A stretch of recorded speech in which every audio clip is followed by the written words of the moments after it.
Ada seorang lelaki lewat suatu jalan, tiba-tiba dia mendapati ada ranting atau dahan pohon yang berada di tengah jalan. Kata dia, la unahiyannahu anil muslimin, aku akan pindahkan dahan ini dari kaum muslimin, la yu'dhihim, jangan sampai ada orang lewat kemudian terkena dahan tersebut. Fasyakarallahu lahu fa udkhilal jannah. Allah pun mensyukuri orang ini, itu Allah beri balasan kepada orang ini, maka dia pun masuk surga. Gara-gara apa? Gara-gara amalan yang sepele tapi timbul dari kasih sayang kepada kaum muslimin. Dia tidak ingin ranting ini mengganggu orang Islam yang lain.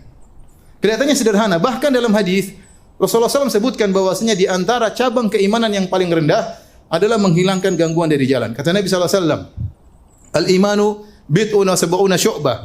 Sungguhnya iman itu ada 70 sekian cabang. A'laha kalimatul la ilaha illallah. Cabang iman yang paling tinggi adalah la ilaha illallah.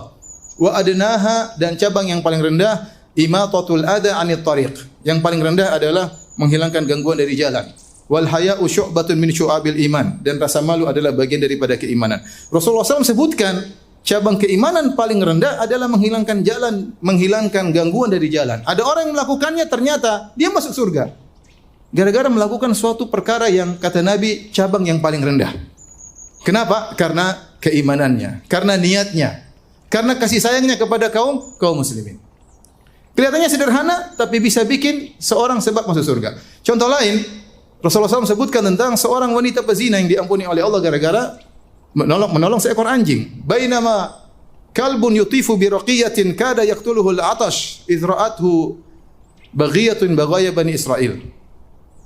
Baghiyun baghaya bani Israil. Ketika ada seekor anjing kehausan dan dia mutar-mutar di sebuah sumur, dia tidak bisa ambil air dari sumur tersebut, air di depan mata namun dia tidak bisa minum. Tiba-tiba dilihat oleh seorang wanita pezina dari Bani Israel. Maka dia pun kasihan. Fanaza'at muqaha, maka dia lepaskan sepatunya. Fanazalat fi bi'r, kemudian dia turun di sumur, dia ambil, fasaqathu, kemudian dia beri minum kepada anjing tersebut. Faghafarallahu laha bihi, maka Allah ampuni dosa-dosanya gara-gara hal tersebut. Karenanya kita jangan meremehkan kebaikan apapun. Kita tidak tahu di antara sebabnya karena kita tidak tahu amal mana yang bisa buat kita masuk surga. Kita banyak melakukan amal soleh tapi semuanya enggak jelas. Apa kita meyakini semua amal kita ikhlas? Apa kita meyakini semua amal kita diterima oleh Allah? Enggak ada yang jelas. Lakukan apa saja, bisa jadi amal sederhana yang justru kita ikhlas di situ.